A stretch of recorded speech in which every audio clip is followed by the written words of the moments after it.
En la Segunda Guerra Mundial, algunas de las operaciones más extraordinarias de las fuerzas especiales cambiaron el curso de la historia. Ahora, volvemos a contar dichas historias de una forma que no había sido posible hasta ahora. Utilizando gráficos de última generación, análisis expertos, demostraciones con armas y explosivos, y relatos en primera persona de hombres que hicieron historia. Examinaremos desde un punto de vista forense cómo transcurrieron exactamente dichos acontecimientos minuto a minuto. Ahora podremos revelar si fue una táctica bien diseñada o simple suerte lo que triunfó al final.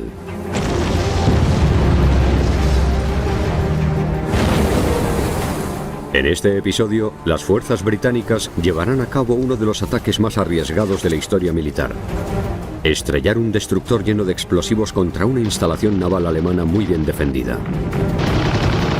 Esta es la historia del legendario ataque de Saint-Nazaire, contada por el capitán del destructor, el capitán de corbeta Sam Beatty, el comandante Bill Copeland, y dos jóvenes oficiales, Coram Purdon y Stuart Chant. Su misión consistirá en hacer saltar el muelle por los aires bajo la atenta mirada del enemigo y escapar en barco. Les avisaron de que podían no regresar, pero si tenían éxito, podrían poner fin a la batalla del Atlántico Norte y cambiar el curso de la guerra. Cuerpos de élite de la Segunda Guerra Mundial, el comando a vida o muerte. 27 de marzo de 1942, 22:15 horas. Estamos a 65 kilómetros de la costa de Francia. El HMS Campbelltown, un viejo destructor de más de 900 toneladas, forma parte de una flotilla que avanza en la oscuridad hacia el puerto de Saint-Nazaire en manos de los alemanes. A ambos lados una columna de pequeñas lanchas motoras plagadas de ametralladoras y cañones. Apiñados bajo cubierta, 269 soldados británicos de élite se preparan para esta gran hazaña. Saben que las próximas horas acabarán decidiendo el curso de la guerra.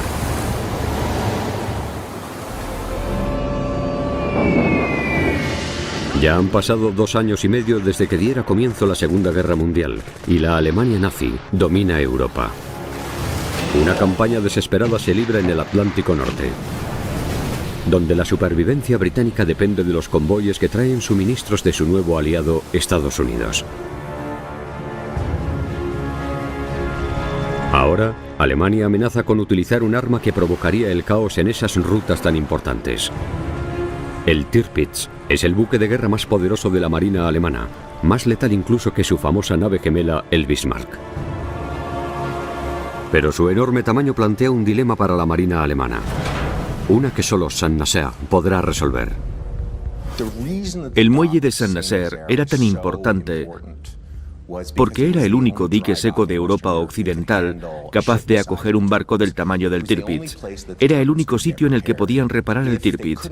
Si no eran capaces de repararlo, no podrían arriesgarse a enviarlo a ninguna batalla. Destruyendo el dique seco, destruirían el barco, aunque nunca llegaran a tocarlo. Los bombarderos no serían lo suficientemente precisos como para destruir el dique desde el aire. La resistencia francesa no podría trasladar tantos explosivos hasta un puerto tan bien asegurado. Solo tendría éxito un comando que atacase por mar. El plan. El plan era muy arriesgado. Un grupo de asalto tendría que colar 18 barcos y un destructor y dejarlos a 8 kilómetros del estuario del Loira, bajo la atenta mirada de las defensas alemanas, armadas con reflectores y con una gran artillería costera, lo suficientemente potente como para hundir a sus barcos de un solo golpe. Colocarían un detonador de acción retardada a bordo del destructor programado para explotar 8 horas después de embestir el dique seco. Si el barco conseguía superar toda esa artillería, los grupos de asalto entrarían en el muelle para colocar más explosivos antes de que 5.000 soldados enemigos muy bien entrenados pudieran reaccionar. Irían armados con un gran arsenal de cañones de 20 y 40 milímetros y con ametralladoras. A continuación, mientras los equipos de explosivos completasen sus objetivos, el resto de comandos deberían mantener abierta su única vía de escape: un malecón con lanchas a motor esperándoles para llevarles de vuelta a casa. Pero retener a 5.000 alemanes armados hasta los dientes y sobrevivir a tal lluvia de proyectiles no sería nada fácil. Tras abandonar el Loira tendrían que confiar en que el temporizador hiciese estallar la bomba del destructor para volar el dique seco por los aires. El ataque tenía muchas fases y el plan era muy complicado. Todo tenía que ocurrir siguiendo una determinada secuencia y todo tenía que ocurrir de forma precisa para que tuvieran éxito. El pilar de la operación sería el HMS Campbelltown. Para volar la puerta del dique introducirían 3,85 toneladas de explosivos en su casco con un detonador de acción retardada de 8 horas. Sus cañones de 10 centímetros se reemplazarían por un cañón de 5 kilos y por 8 cañones Oerlikon de 20 milímetros cada uno, capaz de disparar 450 balas por minuto. Además colocarían una coraza extra a ambos lados y una timonera para proteger a la tripulación del fuego que tendrían que soportar de las defensas enemigas. Por último, los atacantes disfrazarían el barco con la intención de acercarse lo más posible a su objetivo. Eliminarían 2 de sus chimeneas para darle el aspecto de un destructor alemán y colgarían una bandera naval alemana de su mástil. 0 horas 30 minutos. Tiempos del objetivo 60 minutos. El Campbelltown y el resto de la flotilla entran en el estuario del Loira. El capitán del destructor es Sam Beatty, de 33 años. Nada más ponerse al mando del barco le comunicaron que su primera misión sería estrellarlo contra un dique enemigo. Pero es un oficial experimentado de cabeza fría y nervios de acero. La primera prueba de la existencia de las defensas enemigas llegó cuando encendieron sus focos en la costa norte. Barrieron la zona de norte a sur, pero dejaron de buscar justo antes de descubrir los últimos barcos del escuadrón. Beatty sabe que van a necesitar toda la ayuda posible. Mira hacia el cielo y el sonido de un ataque aéreo disuasorio aumenta por momentos. Los bombarderos británicos han llegado a Saint-Nazaire justo a tiempo. Al principio, la intención del bombardeo de la RAF era que los alemanes no prestaran atención a lo que estaba pasando en el mar y además causar algunos daños a las defensas alemanas que intentarían recuperarse y no se percatarían de lo que se les estaba acercando por mar. Pero el resultado no fue el que esperaban los británicos. Los comandos habían solicitado un ataque aéreo a gran escala con 350 aviones, pero solo llegaron 62 porque la Fuerza Aérea se negó a desviar tantos aviones de su campaña principal. Y para empeorar las cosas, había nubes muy espesas en la zona del puerto. La RAF no quería arriesgarse a matar a un gran número de civiles franceses, así que lanzaron pocas bombas. En vez de eso, los bombarderos volaron en círculos esperando que fuera distracción suficiente. Pero un comportamiento tan inusual solo consiguió levantar las sospechas de los alemanes. Aquel ataque a pequeña escala no distrajo a los alemanes, les puso en alerta. Cuando los 3 servicios trabajaban juntos, los efectos podían ser devastadores. Pero en ese caso, la rivalidad entre ellos y la falta de comunicación puso en peligro el éxito de aquella misión. De momento, Beatty y sus hombres no han sido detectados al pasar por la estación alemana de radar en Le Croisic. Su próximo obstáculo, un canal muy poco profundo en el que el Campbelltown podría encallar en cualquier momento. Solo había una ruta para acceder al puerto y estaba muy bien custodiada por los alemanes. Pero los británicos se dieron cuenta de que cuando la marea estaba alta, había un camino alternativo para llegar hasta el dique seco. Si se utilizaban barcos muy ligeros o barcos especialmente aligerados, se podía navegar por ese canal y aparecer en el dique seco desde un ángulo diferente. El Campbelltown también había sido despojado de cualquier elemento que no fuera esencial para el ataque. Pero incluso con la marea alta, solo tendrían unos centímetros de margen.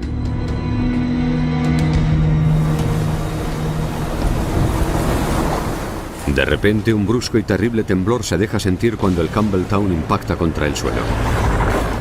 Bajo cubierta, el teniente Corran Purdon, un voluntario de la Royal Ulster Rifles, con tan solo 20 años ya ha estado en un comando de asalto en Noruega. Él liderará a uno de los equipos de demolición con el objetivo de destruir cualquier objetivo vital que haya en el puerto. Notamos cómo se arrastraba, las hélices intentaban abrirse paso entre el barro y nos sentimos aliviados cuando por fin volvió a flotar con total libertad. El teniente Stuart Chant, jugador de rugby y antiguo corredor de bolsa, lidera otro de los equipos de demolición. Está en cubierta cuando el Campbelltown toca fondo por segunda vez. Un par de segundos después, a la 1:05, volvimos a ir más despacio mientras las hélices trataban de avanzar por un segundo banco de arena. Es un momento crítico. Si el destructor encalla, quedará a merced de las armas de los alemanes en cuanto salga el sol. Las defensas alrededor de Saint-Nazaire eran formidables, en teoría impenetrables. 28 cañones, desde cañones de 75 milímetros hasta enormes cañones ferroviarios de 240 milímetros protegían la entrada al estuario. 43 cañones más protegían las entradas a Saint-Nazaire, sobre todo cañones de 20 y 40 milímetros utilizados tanto por la defensa costera como por la defensa antiaérea.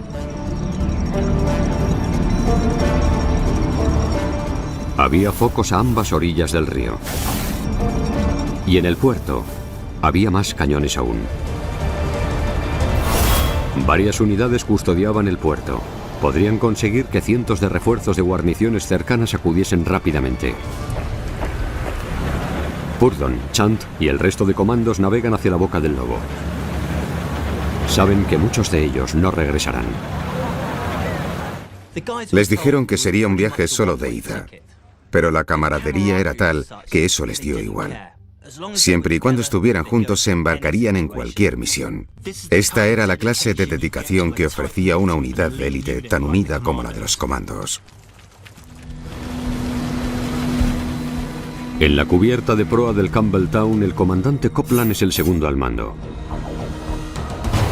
Un veterano que luchó en la Primera Guerra Mundial y que a sus 44 años es el mayor de la unidad. Decide escanear la costa en busca de actividad enemiga. Seguimos navegando por aquel silencioso río. No había ningún ruido que pudiese disimular el de nuestros motores o el de nuestras conversaciones. La flotilla está a 3,2 kilómetros de su objetivo. De repente se encienden más focos. Enseguida ven al Campbelltown y al resto de lanchas. Pero los alemanes dudan. El Campbelltown lleva una bandera alemana y podría ser uno de los suyos.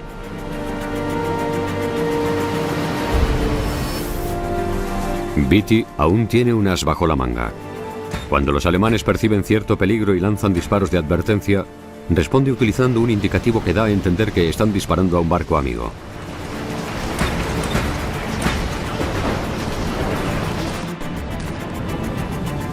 Cada segundo cuenta a medida que el destructor se va acercando a su objetivo.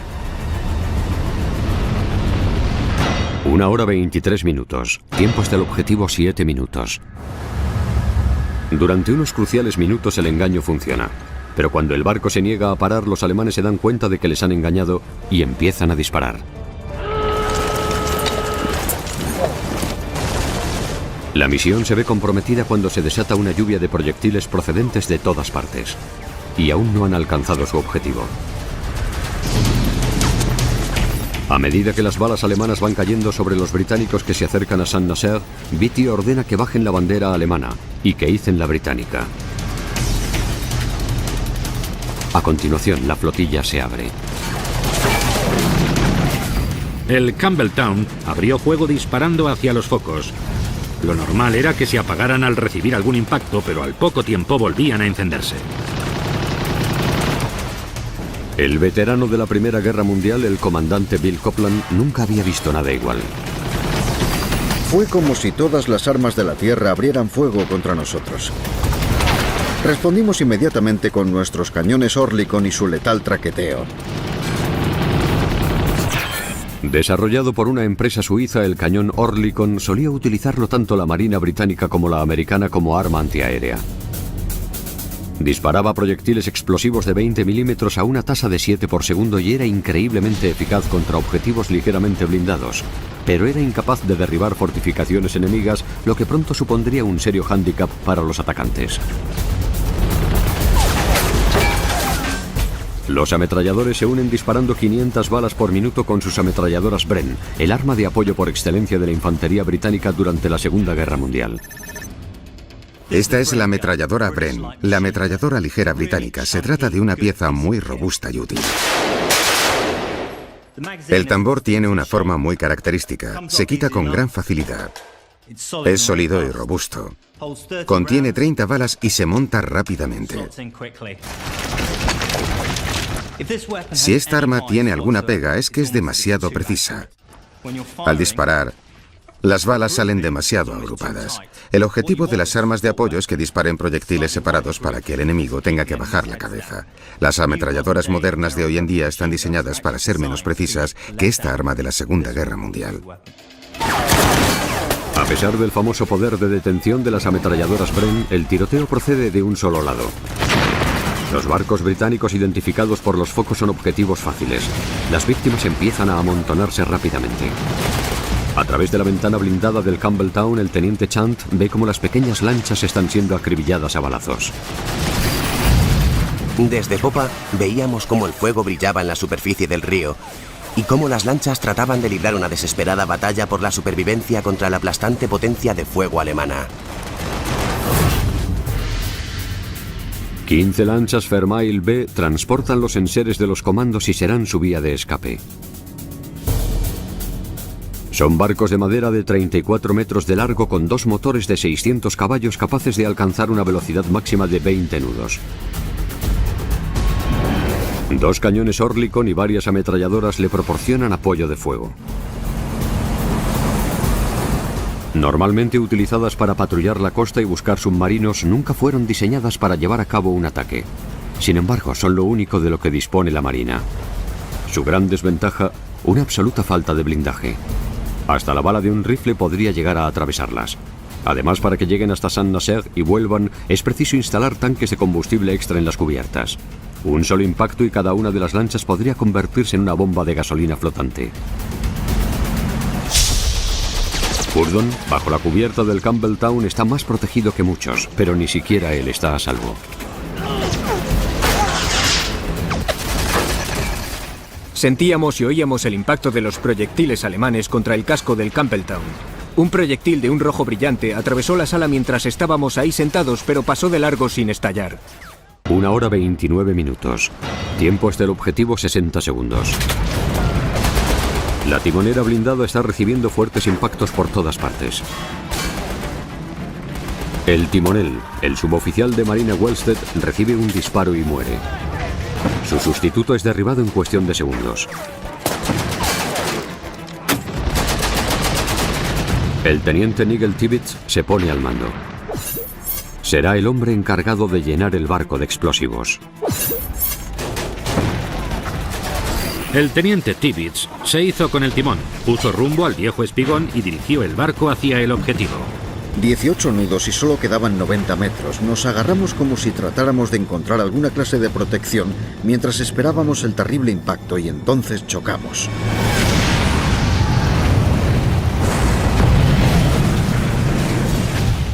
De repente, el barco se detuvo. Sus arcos cedieron y arrollamos la puerta. Gracias a una navegación extraordinaria, el Campbelltown consigue completar con éxito la primera fase del ataque. El único comentario del capitán Beatty fue: bueno, aquí estamos 4 minutos tarde. La Marina Real ha cumplido su misión. Ahora los comandos deberán cumplir la suya. Los comandos fueron una unidad de élite creada únicamente para esta operación. Fueron idea del primer ministro Winston Churchill y concebidos para contraatacar a Hitler, llevando a cabo ataques rápidos contra la fortaleza Europa. Churchill, que siempre tuvo el don de la palabra, las llamaba operaciones de carnicería y huida. Vamos a cargarnos a unos cuantos alemanes y luego nos largaremos de ahí. Todos los comandos se habían ofrecido voluntarios para formar parte de un servicio especial y habían sobrevivido a un riguroso proceso de selección. Stuart Chant, que jugaba en el famoso equipo de rugby de las Avispas de Londres, consiguió entrar. Todos teníamos que ser capaces de nadar. Como la unidad no tenía medios de transporte, teníamos que ser capaces de recorrer largas distancias sin parar.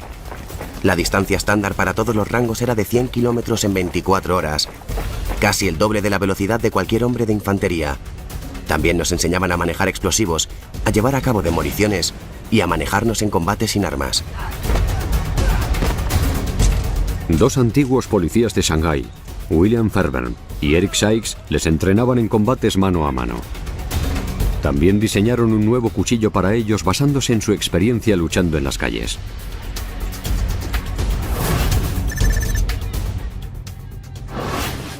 El cuchillo Fairbairn Sykes es sinónimo de los comandos y las fuerzas especiales. De hecho, hoy en día este cuchillo sigue siendo el símbolo de la insignia de los comandos. Tenía una hoja fina y preciosa diseñada para entrar hasta el fondo de la caja torácica y salir sin problema alguno. Durante semanas, los comandos se entrenan sin descanso para peleas callejeras nocturnas, mientras los equipos de demolición practican instalando cargas una y otra vez. Para el ataque, los comandos se dividen en dos grupos diferentes. Los equipos de demolición, como los liderados por Chant y Purdon, harán saltar el puerto por los aires. Llevarán mochilas con hasta 40 kilos de explosivos por hombre. Debido a esa pesada carga, solo podrán llevar una pistola Colt de calibre 45 encima. El resto de comandos se dividen en equipos de asalto para tomar las posiciones enemigas y para proteger a las patrullas de demolición mientras trabajaban. Irán fuertemente armados con armas automáticas, incluyendo ametralladoras Bren y subfusiles americanos Thompson de calibre 45. Este es el subfusil Thompson M1. Es un subfusil americano. Probablemente les suene más de las películas de Hollywood de gángsteres y de la época de la ley seca. Pero en dichas películas siempre tenían un tambor enorme. Estos tambores contenían entre 50 y 100 balas. El problema de dichos tambores era que las balas solían atascarse dentro del propio fusil. Eso no podía ocurrir en el campo de batalla, así que lo reemplazaron por uno de estos, un tambor vertical que contenía hasta 30 proyectiles.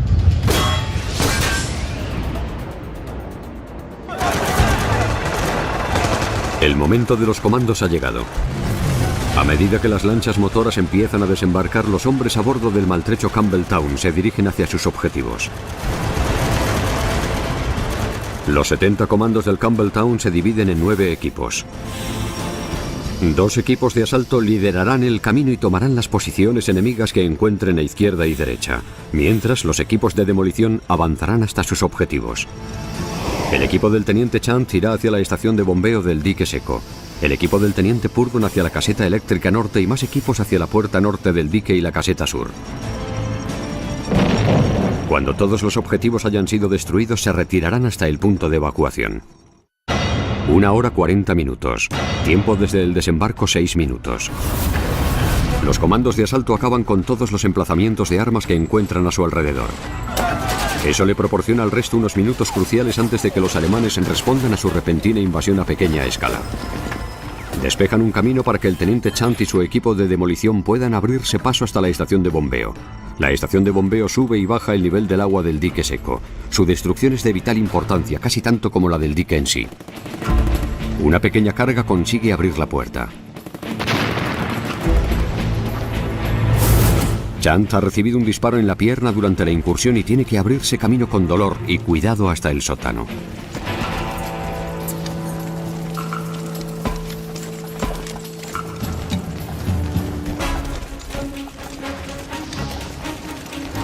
Las cargas, a prueba de agua, se colocan con cuidado para causar el máximo daño posible.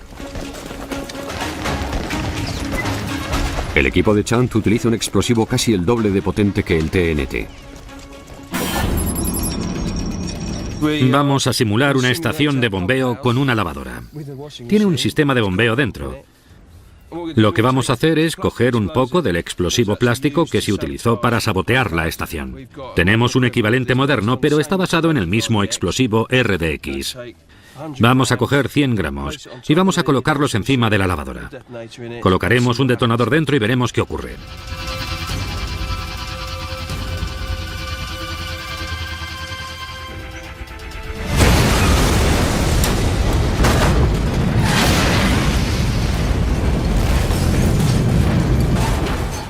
La carga estaba aquí y básicamente ha atravesado la lavadora y la ha destrozado por completo. Es muy fácil de usar, fácil de llevar y capaz de generar una fuerte explosión. Perfecto para esta clase de operaciones de sabotaje.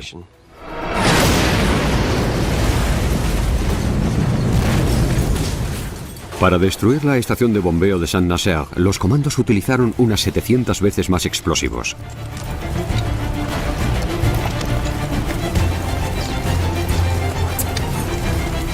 Chant activa el detonador de 90 segundos. El herido oficial, ayudado por uno de sus sargentos, sube un laberinto de escaleras cojeando y totalmente a oscuras. Y se pone a cubierto justo a tiempo. 68 kilos de explosivos destrozan la estación. Reduciendo las bombas que vacían el agua del dique seco a mera chatarra. Mientras el equipo de Chant vuela a la estación de bombeo, el resto de equipos de demolición coloca cargas en sus objetivos mientras el capitán Beatty y su equipo esperan a la evacuación del varado Campbelltown. El equipo del teniente Purdon tiene que ir más lejos aún para llegar a su objetivo, la caseta norte.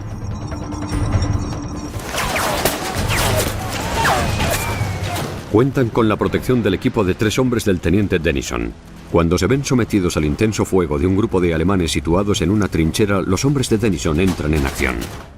Era una misión complicada. La clave estaba en la velocidad. Sin ella no serían capaces de desorientar a un enemigo tan bien preparado. A medida que los comandos se iban encontrando con las posiciones alemanas, era crucial que llevaran a cabo planes sencillos para poder ejecutarlos rápidamente. Denison mantiene a los alemanes acorralados mientras 2 comandos se acercan para lanzar granadas y matar a todos los que están dentro de la trinchera. Ahora que el equipo de Denison ha despejado el camino, Purdon continúa hacia su objetivo, la caseta norte que alberga la maquinaria que abre y cierra la puerta norte del dique seco. Deshacerse de ella supondrá otro devastador golpe contra el dique. Llegamos a la caseta y descubrimos que tenía una puerta de metal muy pesada. Intenté romper el candado de un disparo sin éxito. Luego Ron Chang consiguió abrirla de un mazazo. Una vez dentro y siguiendo la dinámica que también nos sabíamos, colocamos las cargas y las conectamos.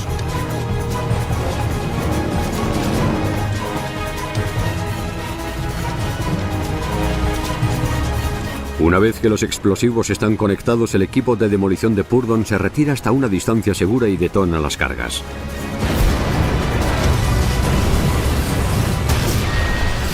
¡Qué vistas tan memorables! Fue como si todo el edificio se elevara a 1 metro del suelo antes de explotar y desintegrarse como un castillo de naipes. Parece que el plan va según lo previsto, pero al otro lado del muelle, su único medio de escape está sufriendo un fuerte ataque. 2 horas 19 minutos. Tiempo desde el desembarco 45 minutos. Los británicos han conseguido sus principales objetivos. El Campbelltown está situado en las puertas del dique con su carga de explosivos y los equipos de demolición ya han volado las casetas eléctricas del dique, la estación de bombeo y han dañado la puerta norte. Siguiendo órdenes, los equipos se retiran hacia el viejo espigón para que les recojan las lanchas motoras.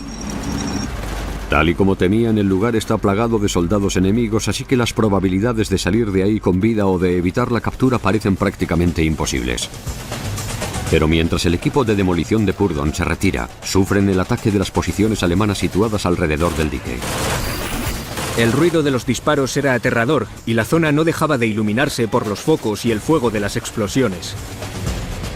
El comandante Copland, el segundo al mando, también se dirige hacia el viejo espigón.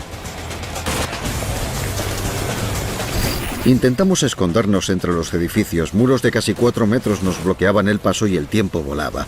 Nos agrupamos para evitar el ataque poniéndonos a cubierto, yendo un paso por delante de las ametralladoras. Eligieron una forma de operar peligrosa. Normalmente al combatir dentro de una ciudad hay que despejar los edificios a medida que se avanza. Los soldados tienen que tratar de evitar la ruta más obvia. Tienen que moverse de casa en casa utilizando los tejados y los jardines traseros e incluso haciendo agujeros en las paredes.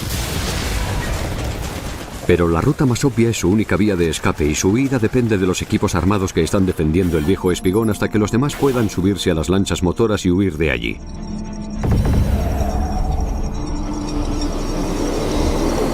Desgraciadamente ha habido un problema.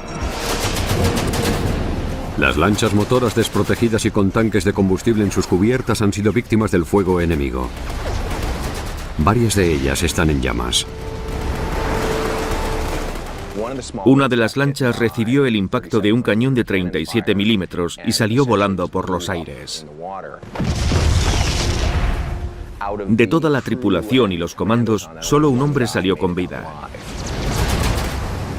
La decisión de utilizar lanchas motoras con el casco de madera sin potencia de fuego real y sin blindaje alguno ha resultado ser desastrosamente optimista. Pocos equipos consiguen desembarcar ilesos. La unidad encargada de tomar el viejo espigón es aniquilada antes de desembarcar siquiera. Por tanto, el punto de evacuación continúa en manos enemigas.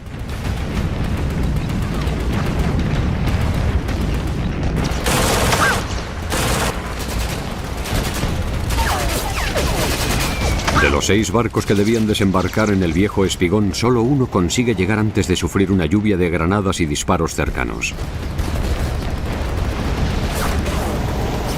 Están rodeados.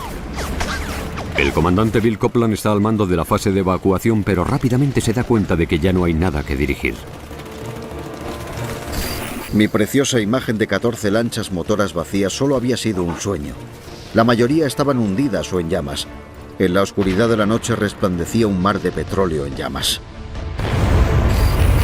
Grandes columnas de humo y explosiones naranjas daban a entender que ya no quedaban barcos para llevarnos de vuelta a Inglaterra. No creo que a muchos de nosotros nos sorprendiera. 2 horas 34 minutos, tiempo desde el desembarco 60 minutos. El teniente coronel Charles Newman se enfrenta a una dura decisión. De su equipo inicial de 269 comandos, más de la mitad están heridos y además se están quedando sin munición. Los alemanes ya son totalmente conscientes de su presencia. Marineros, policías y trabajadores portuarios alemanes han recibido la orden de actuar y pronto abruman a la fuerza de protección de los comandos. También están bajo el letal fuego de cañones antiaéreos de 20 milímetros colocados en barcos alemanes y en el techo de búnkeres para submarinos. Newman llama a su segundo al mando, el comandante Copeland, para que le ayude a improvisar un nuevo plan de escape. Tuvimos una conversación rápida y decidimos atravesar la ciudad para llegar al campo, dividirnos en pequeños grupos y dirigirnos hacia España. Reuní a todos los oficiales y Charles les explicó la situación. Chant, Purdon y el resto de oficiales escuchan en silencio. El plan consiste en atravesar una ciudad plagada de refuerzos alemanes para después cruzar casi 650 kilómetros de territorio enemigo hasta llegar a una España neutral. Para los comandos formaba parte de su rutina. Habían sido entrenados para esto. Tenían pocas probabilidades, pero no pensaban rendirse. Formamos y, liderados por nuestros equipos de asalto y protección, empezamos a avanzar. 2 horas 49 minutos, tiempo desde el desembarco 75 minutos. A medida que los británicos se preparan para despejar el camino, en el río las pocas lanchas que han sobrevivido se dirigen hacia mar abierto. Beatty, el capitán del Campbelltown, y el resto de la tripulación escapan a bordo de un ML-177 junto con Tibbets, el experto en explosivos que guió el barco hasta las puertas del dique. Cuando están a punto de llegar a un lugar seguro, un proyectil explosivo impacta contra el motor de la lancha. A continuación, varias ametralladoras acribillan el navío. El teniente Nigel Tibbets está entre los muertos. El barco de madera acaba hecho pedazos tras una lluvia de proyectiles alemana, forzando a los supervivientes a zambullirse en las gélidas aguas. Los heridos acaban hundiéndose bajo las olas. Solo unos pocos son rescatados. De vuelta en Saint-Nazaire, los comandos restantes comienzan su desesperada carrera hacia la libertad.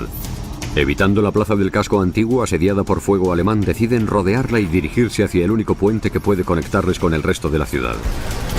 A pesar del peligro, los comandos avanzan con un entusiasmo casi imprudente.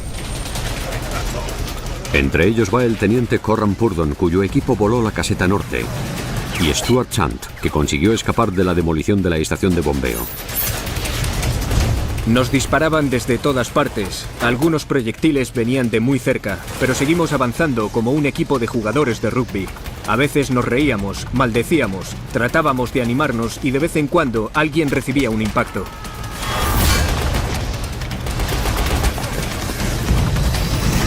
Corran Purdon me siguió, pero se enganchó el pie en un alambre y acabó tumbado a mis pies.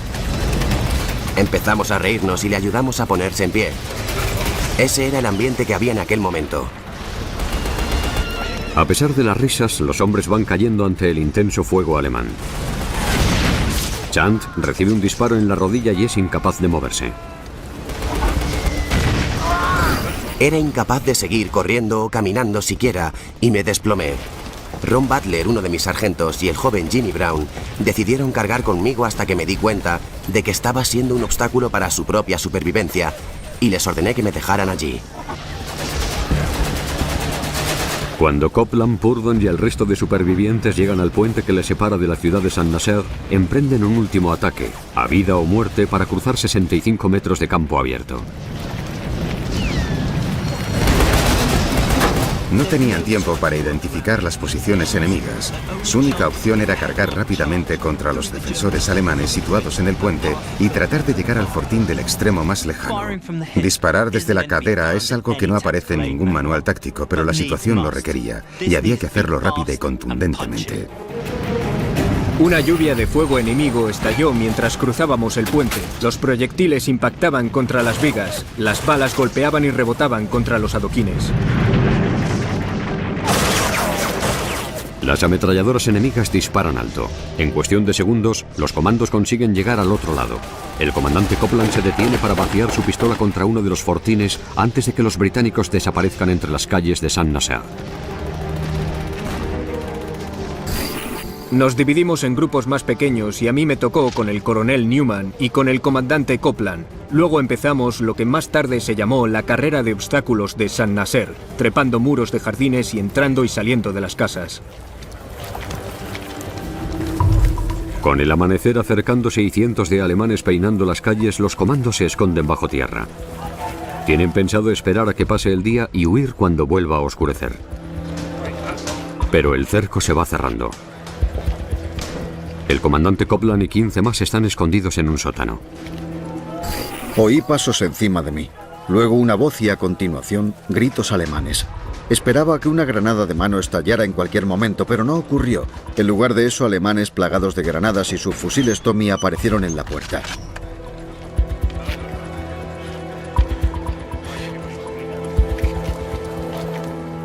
Me uní a la procesión de aquellos que podían caminar. Subimos las escaleras y cruzamos la calle.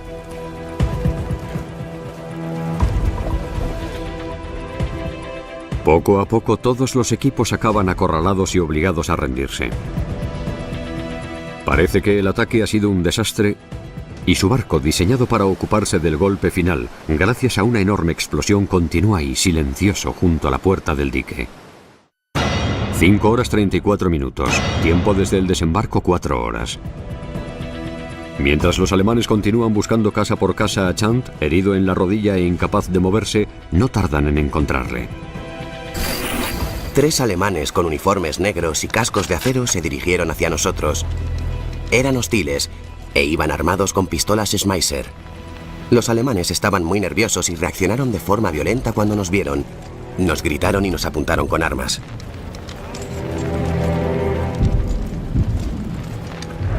Chant se une a un grupo de prisioneros heridos reunidos en una calle enfrente de un café. Aquí le vemos con la rodilla herida y vendada en una de las muchas imágenes tomadas aquella mañana por periodistas y fotógrafos alemanes, impacientes por documentar lo que parecía que había sido un imprudente y desastroso ataque británico.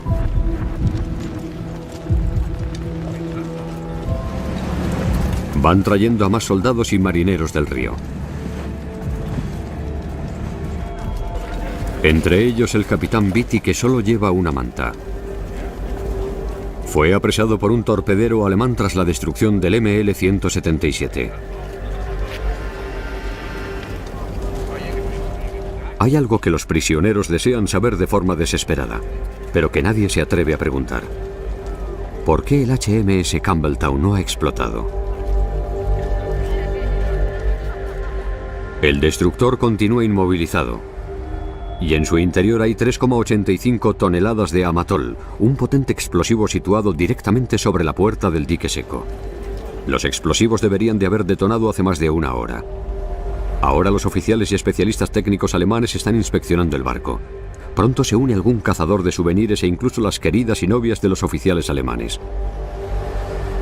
Si los alemanes descubren los explosivos a bordo y los desactivan, el ataque no habrá servido de nada. Los alemanes creen que los británicos han intentado, sin éxito, destruir la puerta del dique estrellando un viejo destructor contra ella. Un oficial alemán le dice a Beatty: «Obviamente tu gente no sabía lo resistente que era esa puerta. Es inútil tratar de derribarla con un endeble destructor». Parece que todo ha sido en vano. Tantos muertos y tanto sufrimiento para nada. 10 horas 35 minutos, tiempo desde el desembarco 9 horas y 1 minuto.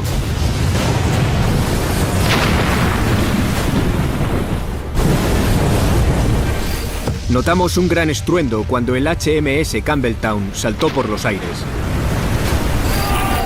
Y todos comenzamos a vitorear.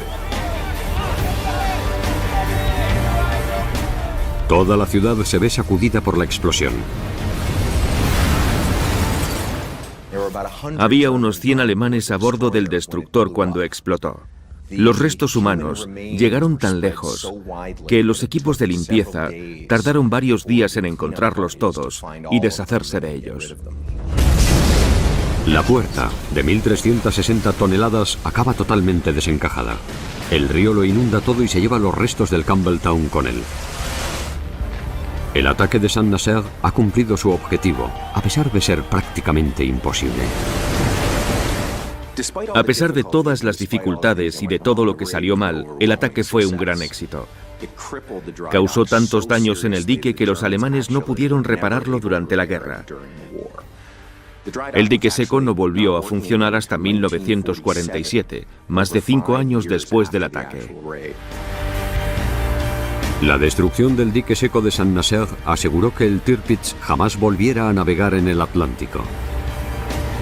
El poderoso buque se pasó el resto de la guerra escondido en los fiordos noruegos, donde fue finalmente destruido por Lancasters de la RAF en noviembre de 1944.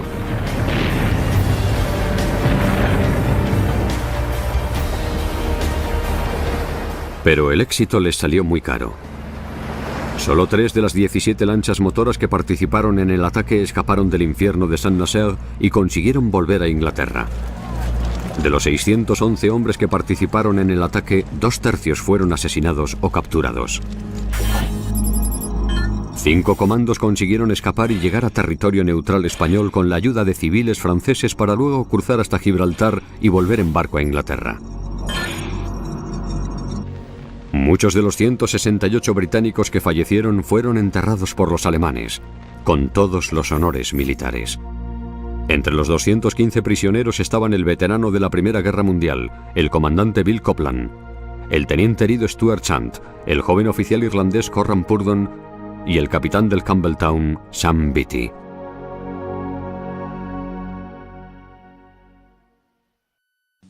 El ataque de Saint-Nazaire ha sido descrito como el mayor ataque de todos los tiempos, y hay mucho de cierto en esa afirmación.